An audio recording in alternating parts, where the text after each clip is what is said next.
The bar was great fun. I'd say it was one of the best in Oxford. It was small, but it was very kind of, it was like kind of passageways, the way it was built. Down the bar was still a big deal. You know, everyone would go regularly, even just to pop in for a bit if you were working.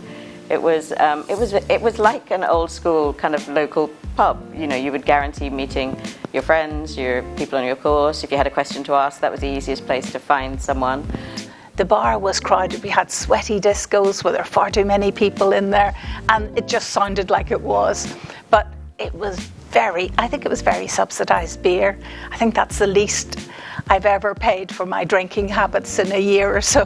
But yeah, just so much fun. Whenever you went down there, everyone was so friendly. It wasn't cliquey. It was, you could go and sit with whoever and talk to whoever.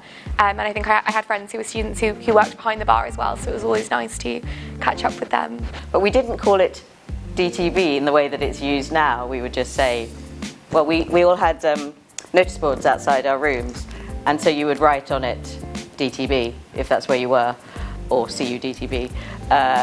But now it's sort of become a noun, hasn't it, in itself? I actually worked in my first term to earn some extra money, so I worked and learned to pull a pint for the first time. One of the things that I didn't personally use, but I realised quite early on, we had a slot machine that earned, the JCR body earned about £60 a week from this machine, and we put it towards JCR activities, and it was incredible because that was a lot of money in 1980 or thereabouts. I do remember Jacob Rees-Mogg coming down the bar in his three-piece suit to try and hack us for union, to vote for him in the union, and he was so sort of deliciously out of place with everybody else in their kind of jeans and hoodies. Hertford had two Hertford drinks. One was called the Pango and one was called the Mazza, I think. Though I think the Pango is a lot more popular. And no one really knows what was in it. It was a neon colour, and all I know is it got everyone very drunk, so everyone was very happy with that. So our dear friend Andy, who died last year, was a keen rugby player.